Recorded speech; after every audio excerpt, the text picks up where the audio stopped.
Good morning, good afternoon, good evening, good night, wherever you're listening to Empowerment Radio.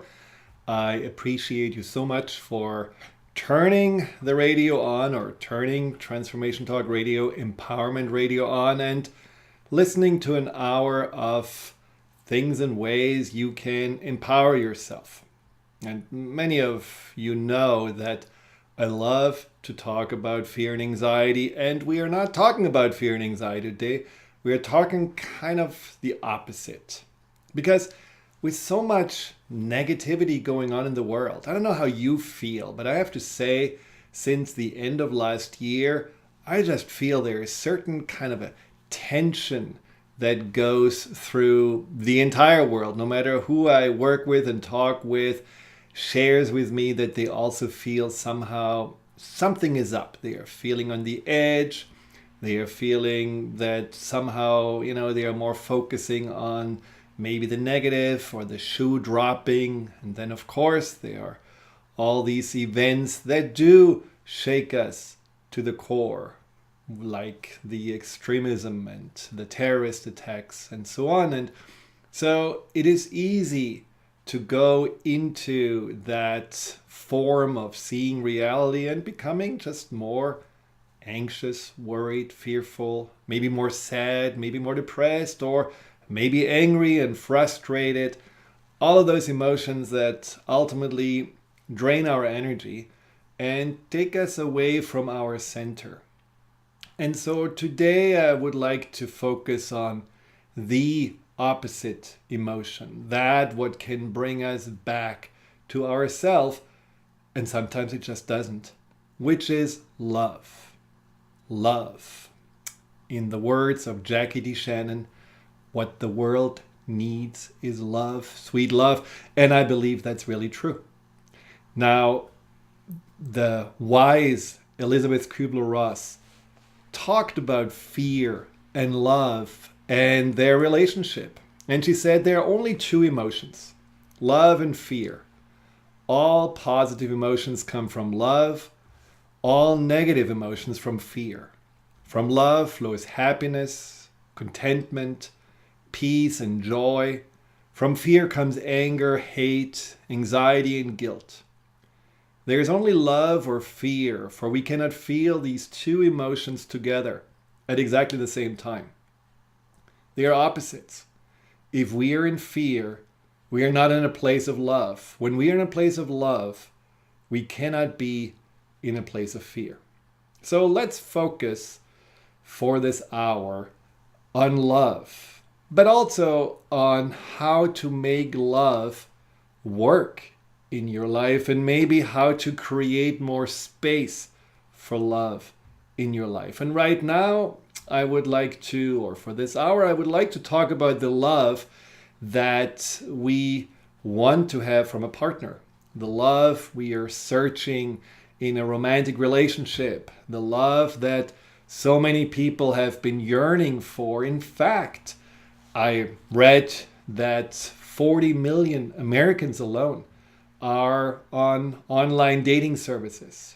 And 50% of Americans, a study says, are singles.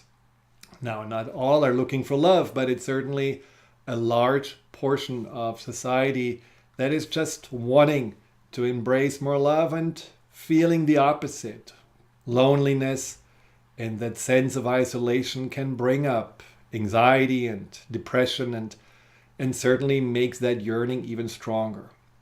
But at the same time, when you're really honest, you may be also someone who has negative associations with love. I mean, we all heard love hurts. Love makes you blind. Love stinks. Love is not for me. I mean, there are things we just have experienced and heard from others' experiences that doesn't make love necessarily the most safe focus to have. Now, when I was 15 years old, I had my first girlfriend. And it was a disaster. And that certainly shaped me for several years, many years, in how I saw love.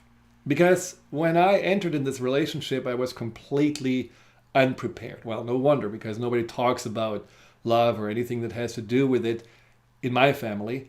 And so I didn't really know what to do. I didn't know how to be. I didn't know what's normal, what's right, how many times to call. And so I gravitated naturally into that, what I knew best, which is the role that I had taken on from my family, which was the caretaker and pleaser. Well, I just tried to please her as much as I could.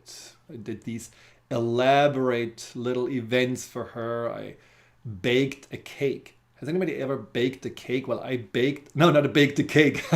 I baked a piano out of a cake, just because, not that she even played piano, but it was something I thought would please her. I made a little puppet on the string for her, which subconsciously probably was just depicting me. But in any case, I certainly try to do as much as I can, bending over backwards, to get her love and attention. But no matter how hard I tried, she always kept me on arm's length. She just let me a little bit close enough to not get too frustrated and not lose interest. But I never really felt that she was fully into it and fully into me. And that caused me a lot of heartache, and certainly made me doubt in love. And it also made me doubt in my lovability. That thought, is there something wrong with me? Am I maybe not doing enough? Should I be any different? Certainly came up. And it continued to come up throughout my early dating history, until one day my mom took me aside and said, you know what? I don't think that these girls really appreciate you enough. I mean, I was shocked. I had no idea what that actually meant, because I thought, appreciating?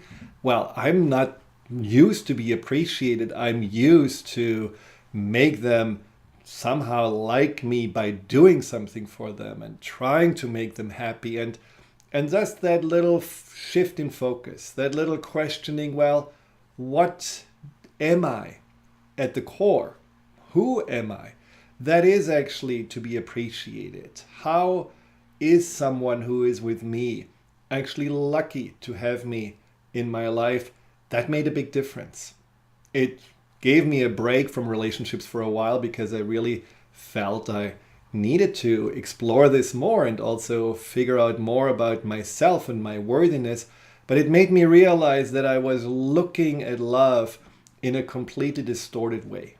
In some ways, I was looking at love from a place of emptiness, from a place of feeling not enough and hoping that by someone's attention and someone maybe being interested in me, I would be able to elevate myself to a place where I could feel better about myself, where I could lift my confidence a little bit.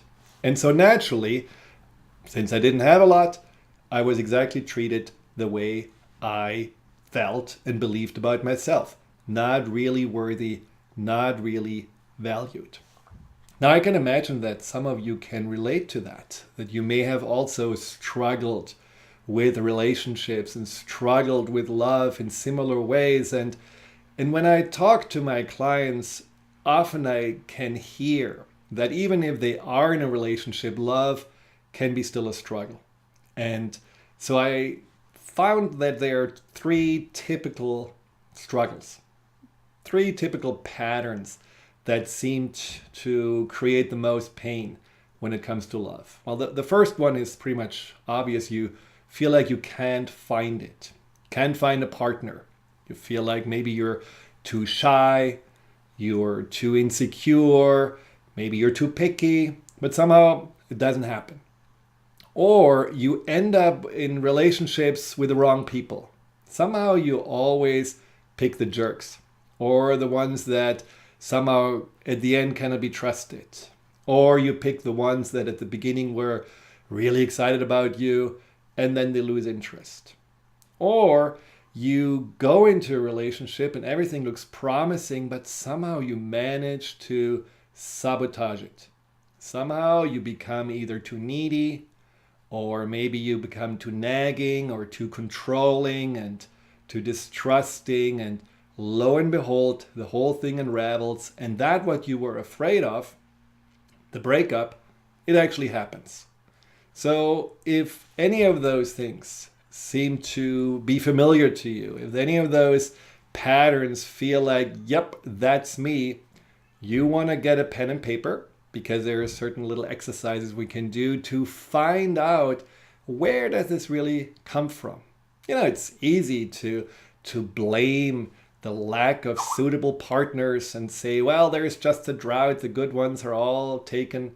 Or blame yourself and say, well, I'm too old, too tall, too small, too fat, too thin, too whatever. Or you can actually see, this is me. I need to take responsibility. I need to take a look inside and wonder, what is it about me that makes me have such a hard time with love? What are those patterns? And as always in Empowerment Radio, we like to go deep. We like to look at the root. And the root is often buried in the subconscious mind. Let's go there after the break. So get your pen and paper. Stay tuned. We will be right back.